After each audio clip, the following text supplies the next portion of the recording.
Bedlam. Absolute Bedlam.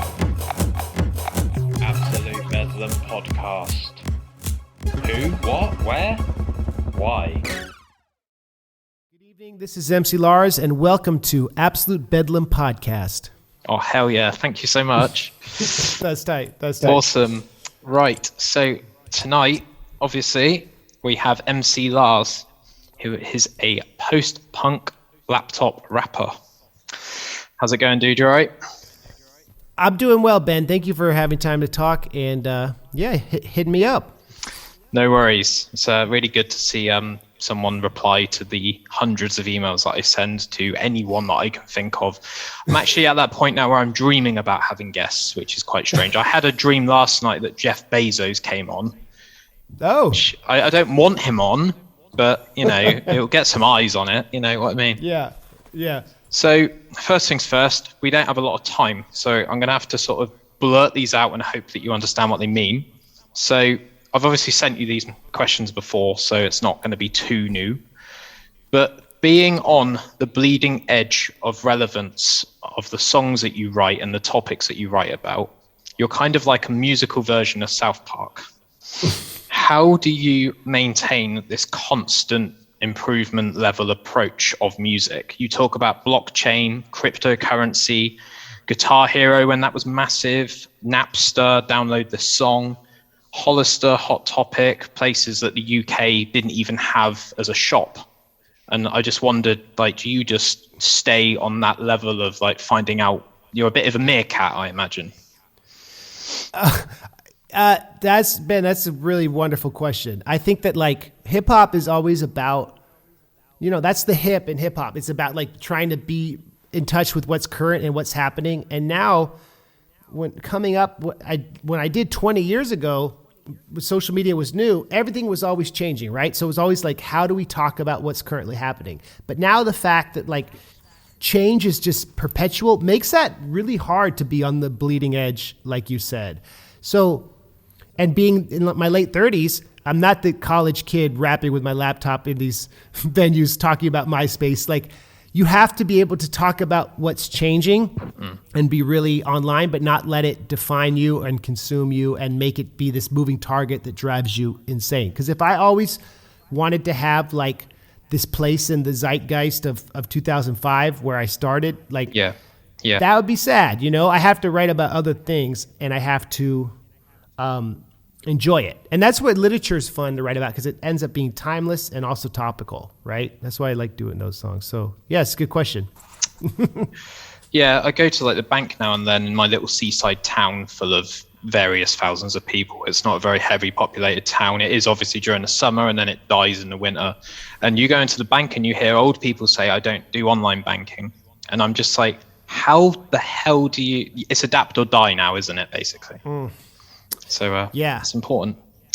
Like, I don't use the internet. Okay. How? Yeah.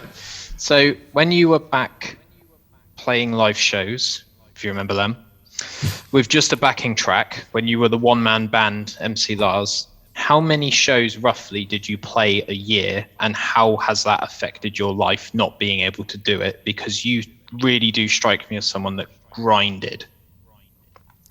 Yeah. Yeah, doing like when 2006, I was on the road like 7 months, pretty much nonstop solo, and being solo made it easier, made it more affordable. Yeah. I had, during COVID, we did a lot of online shows where people supported by buying tickets online, and I started doing more Patreon stuff. I made this record. But I think that just that relentless touring, it's like a field, you can't get the same amount of crops from the same field forever. So it's nice to take a break. As horrific as this year's been. Yeah. But yeah. Yeah, when it's forced, it's a bit strange. It's like everyone's just been given like 3,000 hours of spare time, and people have either gone, I'm going to learn guitar, I'm going to start a podcast, I'm going to start Twitch, or they've gone, I don't know what to do with all this time, and it's driven them a bit crazy, I think. It's interesting how people have approached the same level of stay inside. Yeah, or they've focused their anger at like a perceived threat of this like fascist, like telling people what to do for public safety and going down these rabbit holes of the conspiracy. I mean, think about like the internet has made COVID manageable in that people have been able to connect with each other and still be productive if they want. You know, the flu from 100 years ago, they couldn't do that. So I don't know. You started this podcast. Stop. Yeah, I did. Yeah, I'm a year in now. I'm nearly. Congrats. Thank you. It's been really fun. I'm nearly 85 episodes in, and I am genuinely really enjoying this. And I thought to myself, a lot of people are going to be starting these now, and I hope that they don't just teeter off as soon as we're allowed back outside again. And I still record every single week, every Monday. I make it my mission. I'm now booked up next year until August, which is a bit crazy, to be honest. I should have probably slowed down a tiny bit. But this is my hobby now. It's my ritual. And if I could turn it into more than that, then bring it on. Getting people like you on's obviously going to accelerate that. So thank you very much. Hey, thanks. That's awesome. So, personal. How are you finding being a dad? I love it a lot. My mother-in-law is watching my son right now, which is allowing me to do things like this. I find that, speaking of time, every moment you realize is so special because, you know, I see my son grow so much, and I'm like every moment is super important. Anytime I get to make music or do MC Lars stuff or whatever is like special, where before it was this infinite field of like, I could just do one thing forever. And I think it's made me be more focused and more determined and happier when I'm making music. It feels like a joy instead of an obligation. I think that's a gift, you know? Yeah, it's great. I've got an 8-year-old son myself, so oh, wow. I found myself when he was very little, I found myself just staring at him whilst he was asleep. And I just relished the silence of being a single person living in a house. Sometimes obviously too much silence can make you go crazy. But when you have a kid, you cherish every second that kid is asleep. That's obviously a very negative connotation towards having kids. Do have kids. But have you ever like rushed out to get milk powder because you forgot, or nappies or diapers, whatever you call them over there in the US of A? Yeah, you know, there's a lot of running to the store to get stuff, definitely. Thank goodness for Amazon, as much as like people don't, speaking of Bezos, like that's been everything, getting the diapers like in a day. My wife's she's, you know, very thorough and good at remembering stuff, but it's been a lot of late night rushing out to get stuff. Did you know how much sleep you weren't going to get before you had the child, or did you just throw yourself into it and saw what came out the other side? People told me. I had a friend who's a musician who had a daughter, and he said, get as much sleep as you can now before. But people have said like it's like being on an endless international flight. And I think that's a great way to put it. Like going to Australia from California, like going west. It feels like that. And so the hardest months were the first 3. We sleep trained him, so we were kind of like very, like, we're not coming in if you're crying, bro. And after a week, he slept well for the most part. So write that down, people. you gotta be strict. You definitely do. You got to set boundaries. Do you prefer, as an artist, to work behind the scenes and distribution, logistics, releasing stuff, other people's stuff through your label, Horace Records, isn't it? Yeah. Or do you prefer to be at the forefront of your music as a frontman and, what's the word, sort of stage person, frontman, I suppose? It's changed, you know. That's a good question, Ben. Like, because when I started, it was like, hey, look at me, I'm like the young kid with a laptop. This is fun. I'm crazy. But now I really enjoy helping artists release their music. I have students that like I mentor who I help with releasing music through this thing I started called the Lit Hop Academy. That's through their label, but like I consult them through their projects, and that's fun because then it's like I'm not the one who all the eyes are on. And I can use what I've learned as like a mentor to pass on to them. I mean, it makes me think about, I obviously would never compare myself to this person, but you can look at someone like Dr. Dre's career and how his he was given this extra 30, 40 years of relevance because he mentored all these artists. And I think if you always want to be the center of attention as you reach the edge of your late 30s into your early 40s, it's going to be frustrating because you're no longer this reflective of the youth culture. And so that's important. If you don't do that, you're going to be very sad and disappointed. You have to find joy in what's next. And I find a lot of joy in the mentorship role. So I've actually been thinking about that a lot, because yesterday I had like 5 Zooms with 5 of my clients, and I was thinking about how much fun that was. How much more fun that was than like promoting my own stuff. Yeah. Obviously, comparing yourself to Dr. Dre, I'm not comparing myself to you, but I played bass for about 10 years as a bass writer. Played bass for about 10 years in bands that didn't really go anywhere. Supported bands that supported Iron Maiden, sort of 2 separate sort of occasions and 2 degrees of separation, stuff like that. Yeah. Recorded a ton of EPs, played every gig physically possible. And I got bored of it, and I had a son, like I say. So I then joined a promotions company, and I wanted to help the bands that were coming to Weymouth, which is where I'm from. Bands like Sepultura, Skindred, Evil, Hadouken. I think I saw you in Poole at a place called Chords for Shudderfest. Yes. Slightly unrelated. I didn't put that gig on. That was my friend. But yeah, I feel what you say about sort of paying it forward and saying, right, I'm not the most important person in the room now. I want to try and help people on their journey. So, yeah, I feel that. I taught a bit of bass as well when I could actually play. I kind of just have it there as a bit of a ornament now, I suppose. That's cool. It's like being a parent too, right? Like I remember I watched, there was the Jay and Silent Bob reboot movie, the Kevin Smith movie. The night my wife gave birth, I'd watched it the night before. And it was so interesting. I always remember Kevin Smith has a line as the Silent Bob character where he says, before you have a kid, you're on the stage. But when you have a kid, you become the stage for the kid. And I think that's just the life. That's how you become like an evolved, happy person. So that's cool. You figured that out 8 years ago. That's awesome. I'm 32 now. Okay, cool. Me and my girlfriend go to gigs now and then. We go up the road, like you've mentioned Exeter before we recorded and stuff like that. Southampton, Bristol, maybe London if the band's really worth sort of staying in a travel lodge in a hotel. But it's definitely calmed down quite a lot. Right. Just on the whole music thing, because obviously we are promoting your new album. What's the album called? Thanks, Ben. It's called Blockchain Planet, and it's out December 19th. Or it's already out if you listen to this after that. I'm very, very honored to receive that as well. I do genuinely appreciate you sending everything, not just the raw stem files, but you actually sent me the logo, you sent me the thank you note and all that sort of stuff with all your Kickstarter supporters.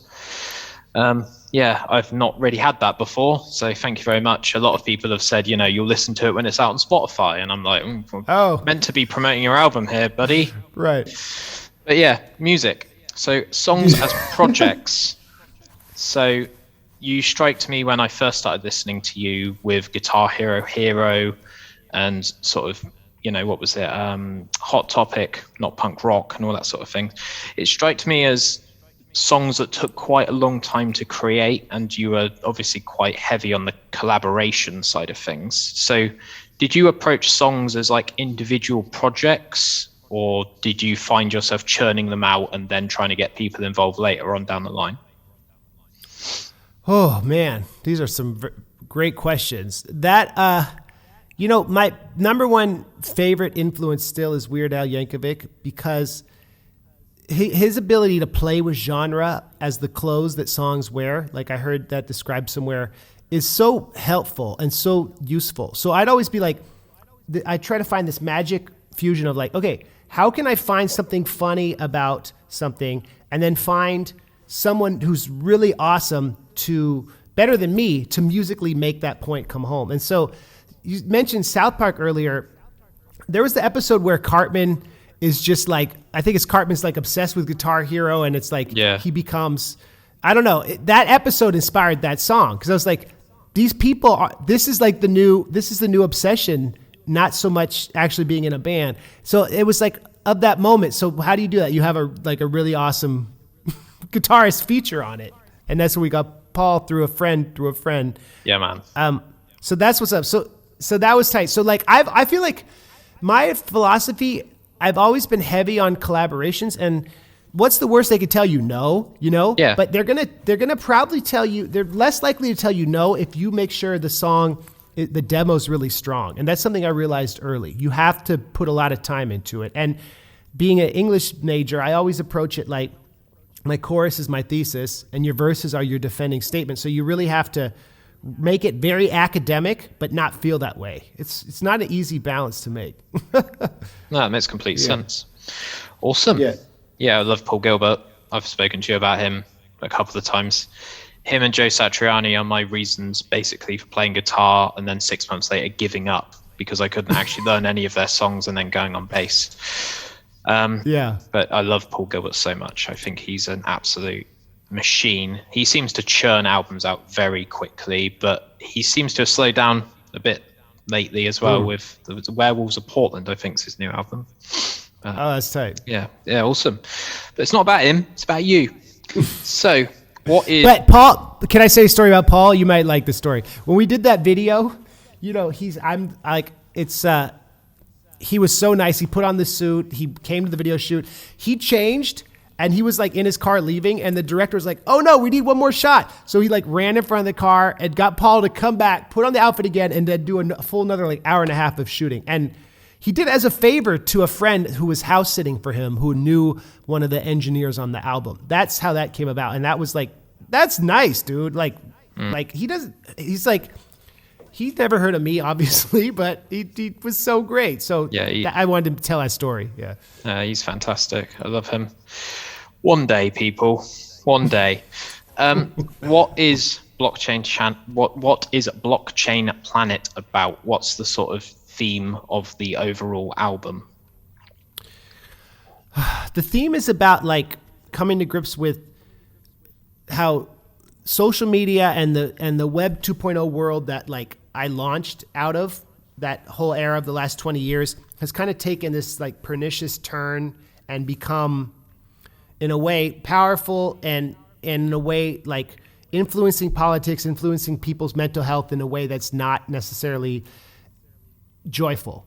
And what this means for us and how like the whole idea of a decentralized web and like blockchain technology has the potential to liberate people in a way that makes things less corporate controlled and less susceptible to the same shortcomings of the past 20 years. So I didn't want to make a super political record, and I didn't want to make an album that was like super nerdy about the mechanics of it, but more about like how this shift in the internet has changed the world, and how being in COVID and being in quarantine, I think exacerbated and made this history happen like exponentially quicker than it would have, because people are all home online.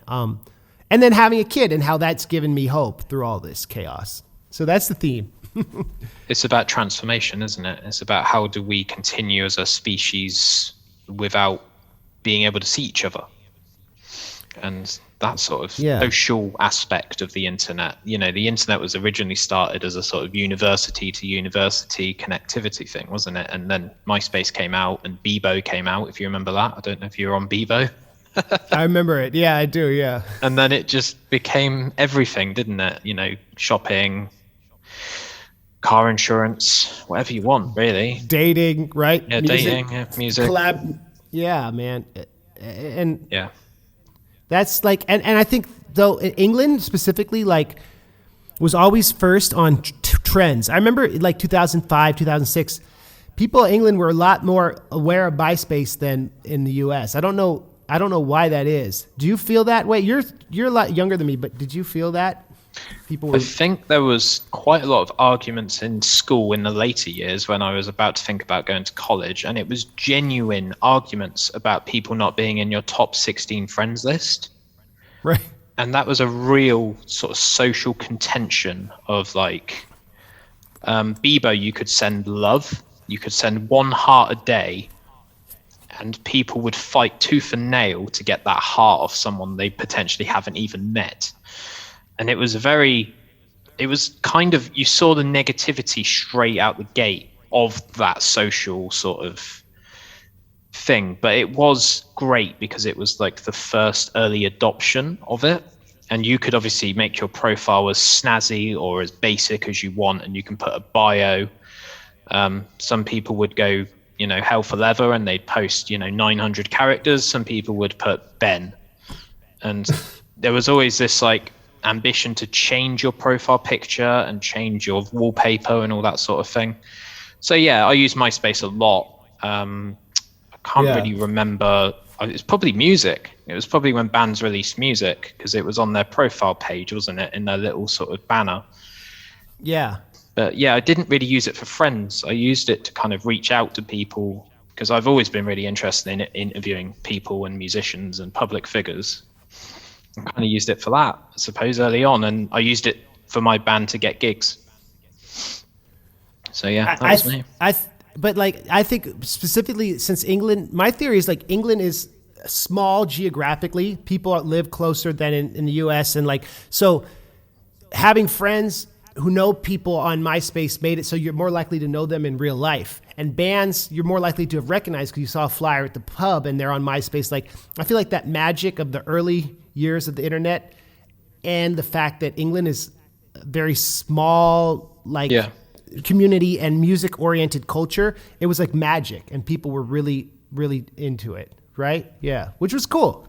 Music's always been a real sort of, we can't live without it in the UK. You always hear about people playing London, Manchester, Scotland. That seems to be a thing at the moment. Everyone wants to play Scotland. But a lot of these bands, when big bands come, like Iron Maiden, they'd play London and then they'd be straight out. And I kind of want to put my hand up sometimes and go, look, if you play Bristol or you play Exeter, I can almost guarantee that you'll sell that venue out. And there won't be as much pressure on selling out like the Royal Albert Hall, for example. And you'll have a great time and people will be a lot more dedicated. Because I think people, when they go to London, they kind of just go because it's on. Whereas real dedicated fans, sometimes they get a bit diluted in London, I feel. But I might be wrong there. Have you got any plans to come over to the UK? Yeah, I'm going to be hopefully doing Slam Dunk in May. And doing a little tour around then, because I haven't. It's like 2020 was the first year since 2003 where I didn't tour England. Yeah, and that's crazy. So that would be, and 2021 also. So that would be pretty awesome to be able to come back. I think that model of like playing the smaller cities is one that like I doubled down on in the early 2000s, because it was like, let's play all the towns that have venues that people aren't going to. And since I had my laptop, it was affordable to do it. And I think that like, that's something I'm always grateful for England. Like if it weren't for England, I wouldn't be doing MC Lars still. Yeah. And so I got to come back. Yeah.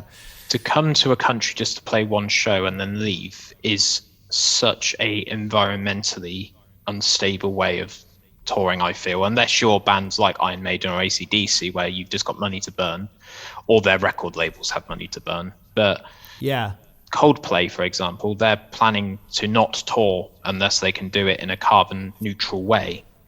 And I'm not a huge fan of Coldplay, but I do think that that's potentially going to be a sort of pinnacle for other bands acting in a similar way. That's amazing. That could set a standard. That's great. Yeah, exactly. It's like when Apple say, we're going to change the charging lead on your phone, and then all the other companies go, "Ooh, more money to make. Let's do that." Yeah, there you go. There we go. So, just wanted to quickly mention that I've got a Raven with me because who's that tapping and all that. So, where'd you find that Raven? My girlfriend collects a lot of random stuff. Yeah. Yeah, it's a bit crazy sometimes. Let's say that. But That's yeah, what's up. there we go. So speaking of my girlfriend, she's got a wax melt company, so I need to promote that. So made sure wax melts. What are wax melts? I get this all the time. So they're like little candles that you put in a burner. Oh, okay. Got a tea light holder. and see. you light the little candle underneath and it melts and smells really nice. So check that out at madesure.pigcartel.com. And I've also got another sponsor as well as my Grind shirt, which make amazing fitness clothing. So we've got Archie Soul, we've got Beard Wash. If you ever grow a beard, shout me. Beard oil. And we've got the world's biggest bar of soap. Dang. This is my phone for comparison, just for you. Oh my goodness. Yep, it's mental. Been using this for a year. No, I'm joking. That's from Duke Cannon. It's all backwards, but I'm just trying my best to make a living, guys. You know what I mean? So these sponsors keep you going. They're able to like monetize it. That's what. Shout out to them, man. That's dope. So you can put time into this. That's great. Yeah, it's really cool. Archie Soul, I get a 15% commission rate for every order that uses Bedlam 2021. Woo. Working on the others. My girlfriend's, I'm not too bothered about taking money from her because that's capitalism. Right, let's get off that. So, song ideas. How do you get the inspiration to come up with the songs? And do you tend to go to a certain area in your house? Do you tend to go driving? Like, how do you get it from a sheet of paper to actually playing it in front of people? That's great. That's a great question, and I've been thinking about that. I think with hip hop, like it's always about you have to think about the rhythm and the cadence and how a certain drum loop is going to inspire the syncopation of your rhymes in a certain way. So that might sound kind of like obvious, but like you have to be if you have a rhythm in your head, that will drive the musicality of it. And so the question is, what am I trying to say about this pop culture trope or about my life? Like, why is this a song worth writing? How is this different than the millions of songs about the same thing? Yeah. I get most of my inspiration while I'm running. I've been doing a lot of like jogging this past few years, and that's what's up. So I write. So I'll be with my phone, literally. Ben, I'll be with my phone and I'll pull out and I'll be like type a message down while I'm sweating profusely, and I hope that I can decipher it when I get home. And that's the new record. Like that was like I was making demos I play guitar and then I transcribe it to MIDI and that's how I do a lot of the beats. Then I'd listen to that and I'd write down all the ideas I came up with, and then it's just a matter of writing the actual rhymes. So yeah, that's my process. But the music always has to come first, and you have to have the hook first, because if you don't have a good hook, no one wants to hear someone just rap, especially now. I don't think. Do you find there's something to the fitness in terms of like level of exhaustion, and do you find that kind of brings stuff out that you wouldn't usually think of? Does that make sense?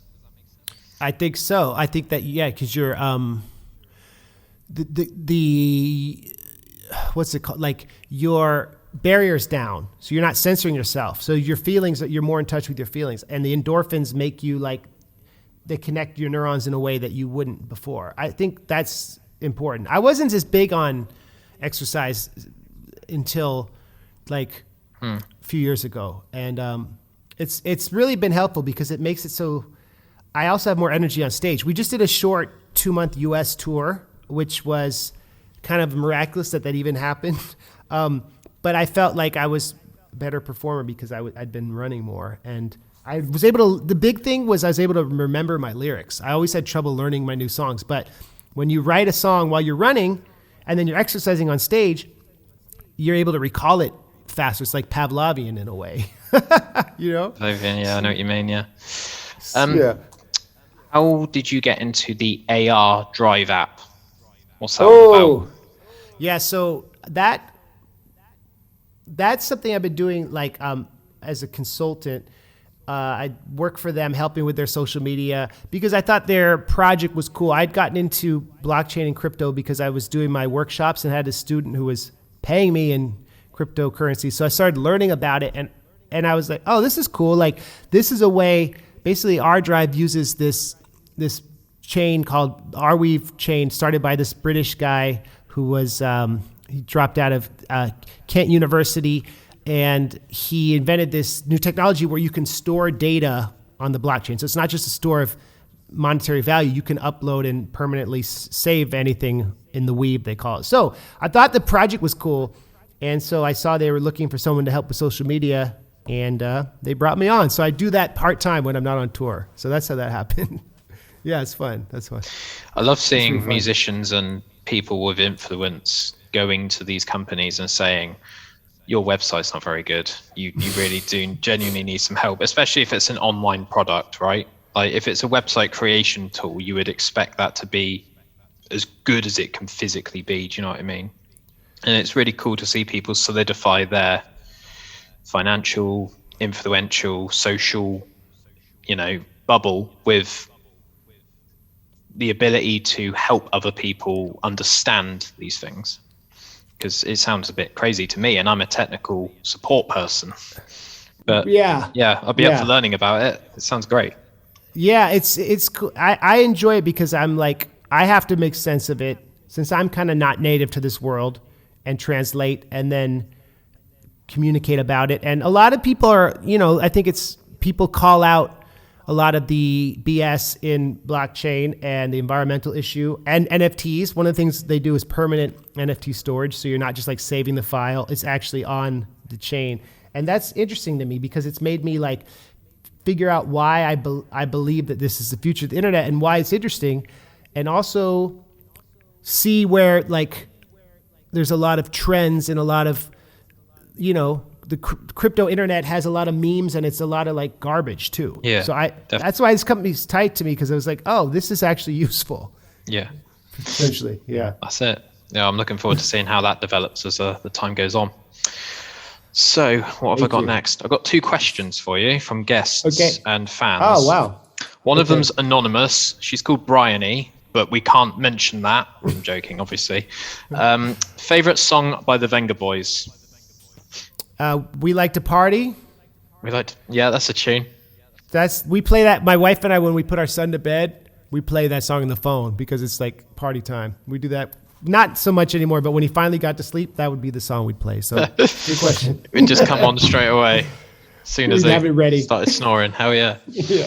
And one of my good friends, Sam Welch, said, if you could play any music festival ever, past, present, or future, where would you be playing in the world and why, COVID aside?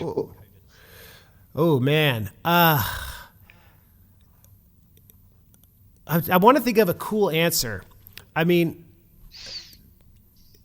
I just saw the documentary on Woodstock 99 on HBO, and that was such a disastrous event. I'd like to think if I were to play that, could I have changed the opinion of people or, I don't know, made it less horrific? Yeah.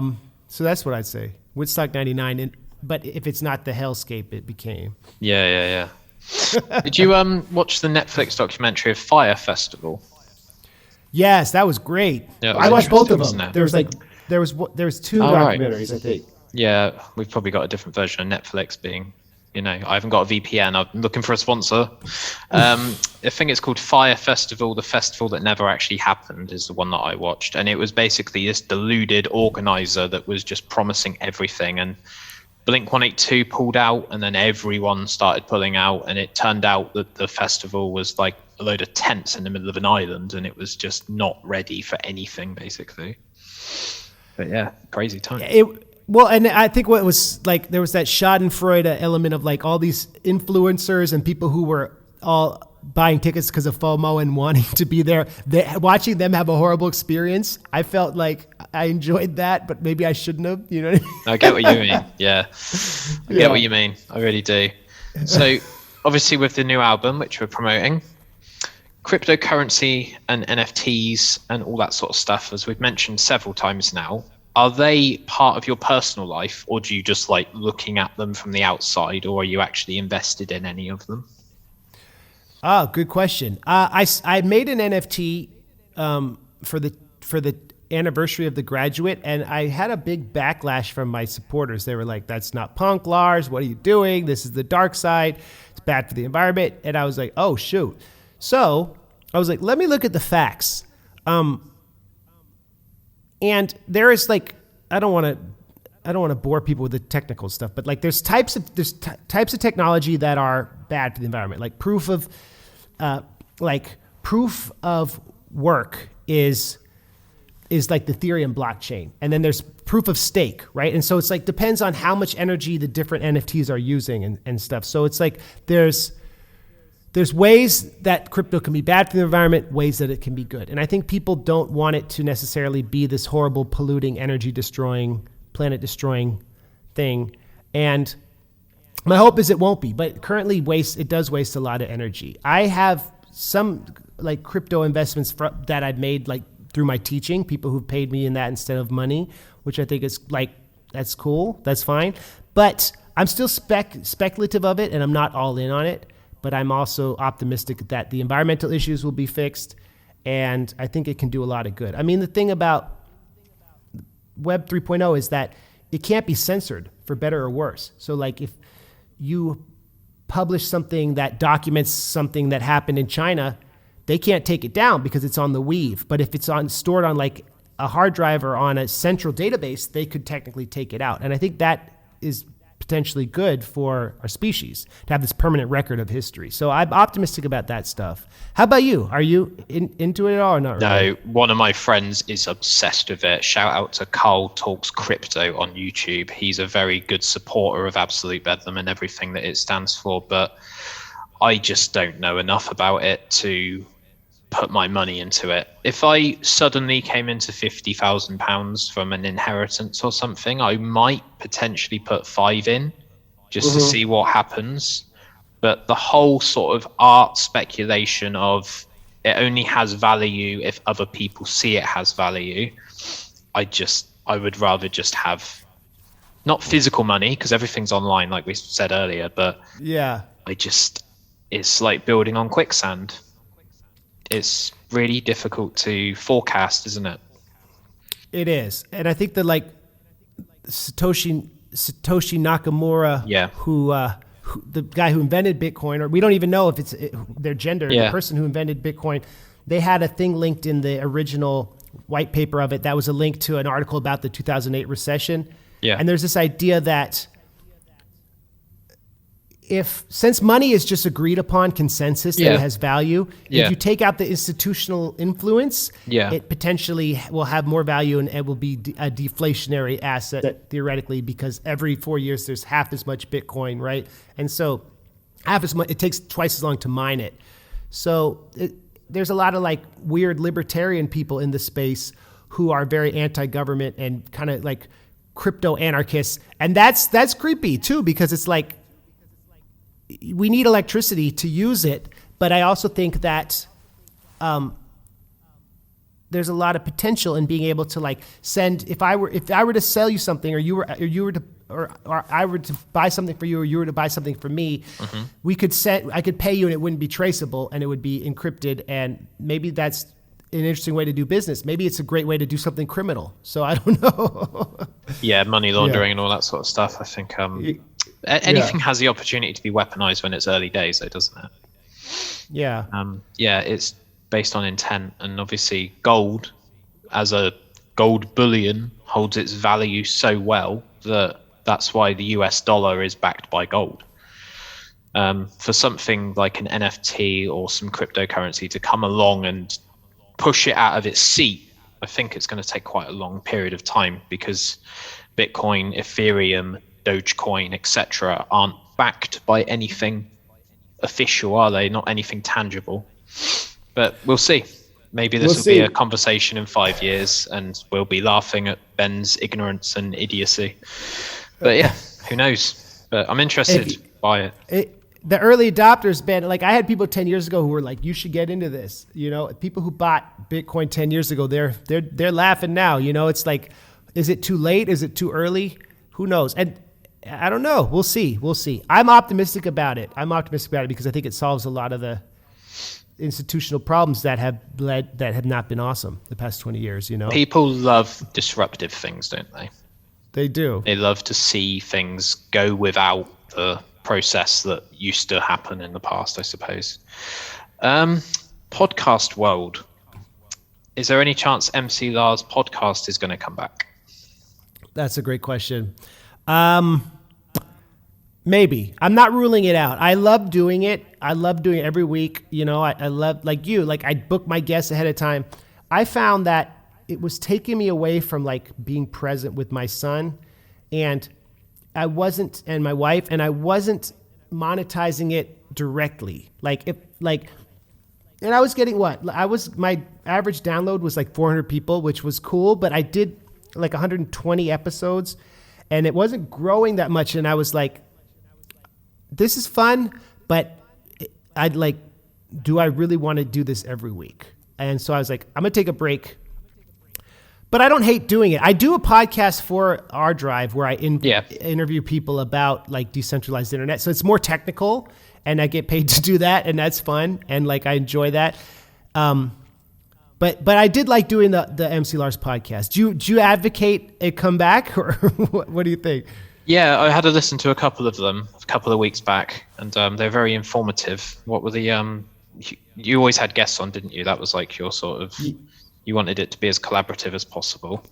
Yeah. Let me just have a quick look at some of the guests that you had on. So I think the most recent one you had was Akira the Don.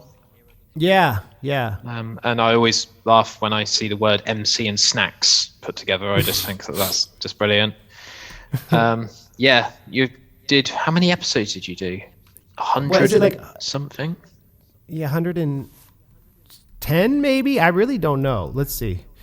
I really enjoy doing it. If I could clone myself, I would do one every week. You probably relate to that. 119. 119. Brandon Patton. Yeah, the people that I've not necessarily heard of, but I'm willing to sort of listen to them because I know that they'll be interesting. But I find podcasts, they separate into two things for me. Is I know who this person is and I want to hear what they think about blah, blah, blah, blah, blah. Or they're an up and coming person and I can see them go through, because there's a very tight knit circuit in the UK. And you'll see one person writing a book and you'll see them go from podcast to podcast. And then they'll go completely silent for a couple of years and then they'll release an album and they'll go through the same set of podcasts.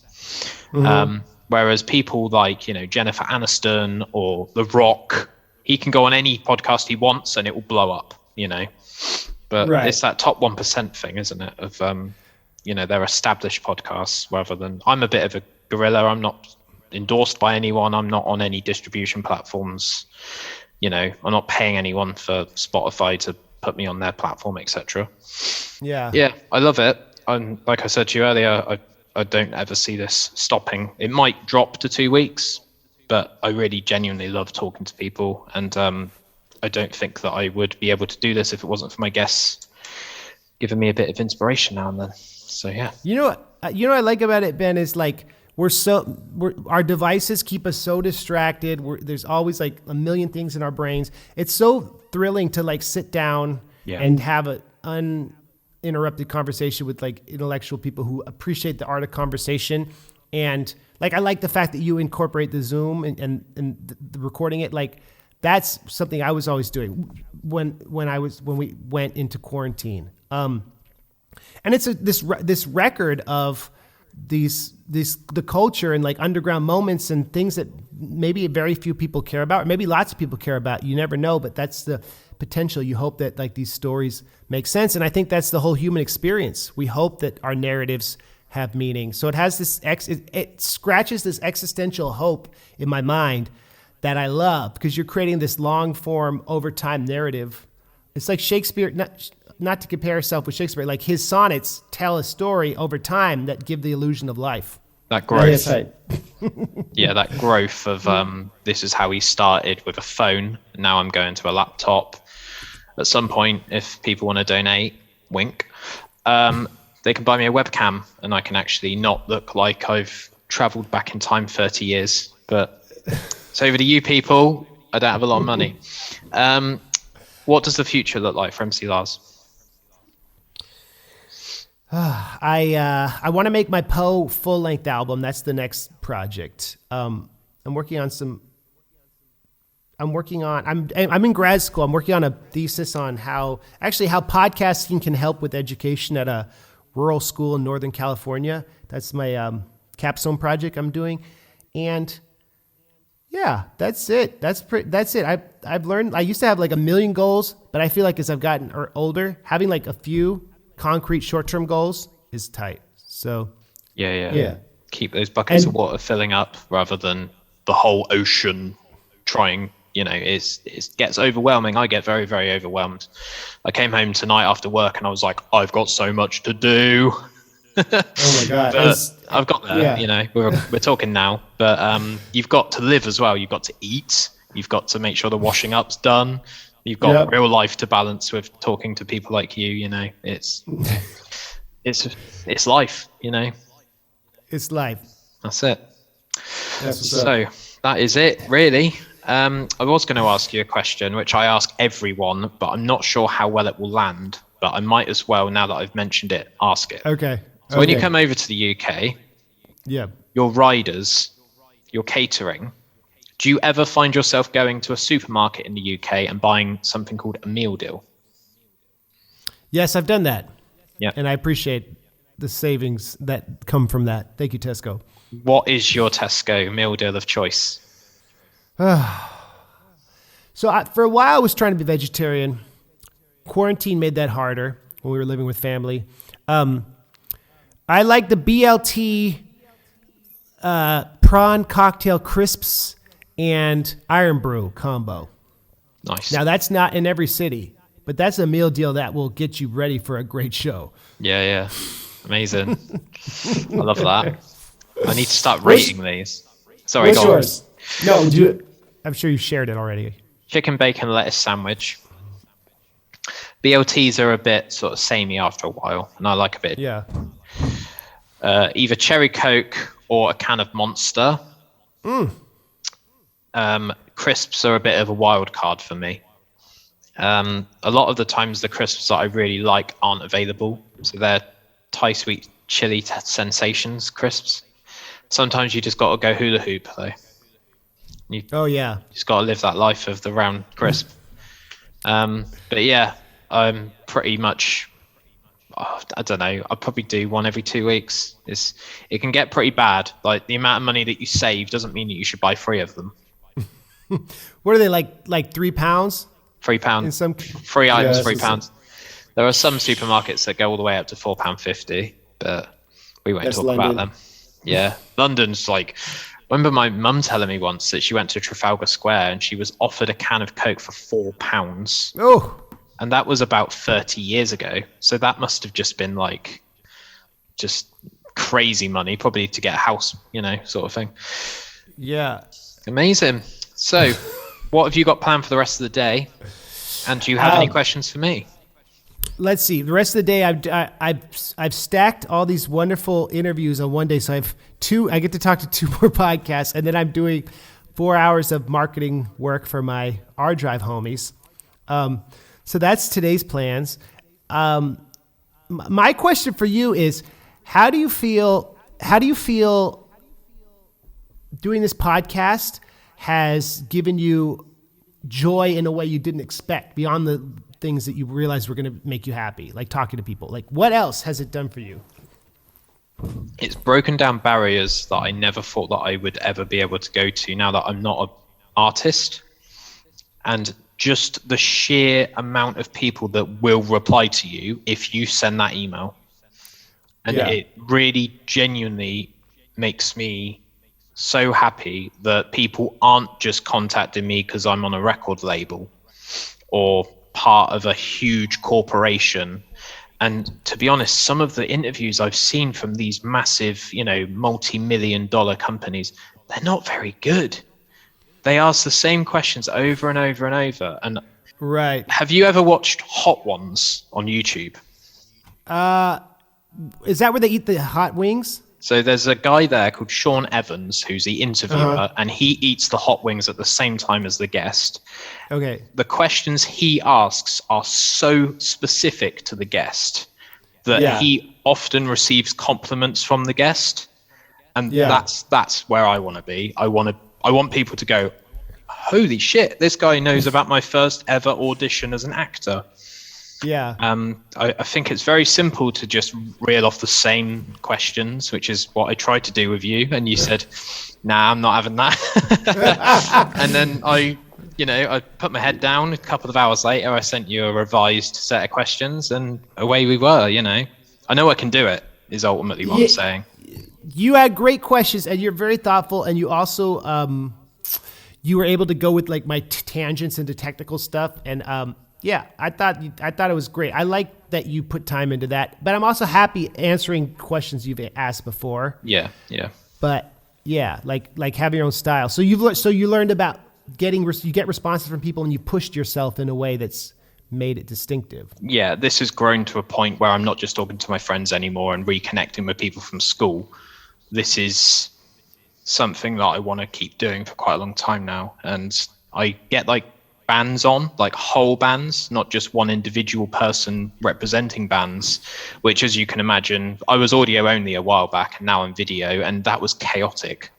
Not knowing when someone was going to start talking and when someone was going to go off on a tangent and all that sort of stuff. But I was having like 4 or 5 people conversations.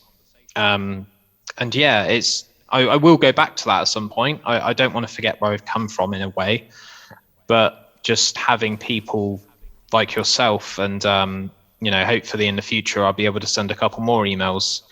I've got the drummer from Devon Townsend project lined up, and he just replied to me on Facebook, and I was like, yeah, what? Like, you've actually read my message and responded, and yeah, you just got to fire it out and just hope for the best. That's all you can do, really. So yeah, love it. Well, I love it too, and I think I'm impressed at your tenacity, and I like your kind of sense of humor about all this. Thank you. It's great. Appreciate it. So that's awesome. what's up. I'm gonna link you with those homies. Hell we yeah. won't name them yet because we don't want to expose who they are. No, that's it. I've always got a bit of a fear that they're not actually going to show up. So just guess not, forgetting, being like, oh, I've got all these interviews with all these other people, and it hasn't happened yet, to be fair, but I don't know, self-deprecation and all that. It's a very UK thing. But yeah, I feel like it's a defining thing about the UK that I love and I relate to. And I love the Absolute Bedlam podcast. It's tight, Ben. Good work. Thank you. Appreciate you. Right, I'm going to leave you to it and enjoy your other interviews, and Thanks, go buddy. buy the new album. What's it called? Blockchain Planet, available everywhere. Yeah. Hell yeah. Cheers, everyone. Bye-bye.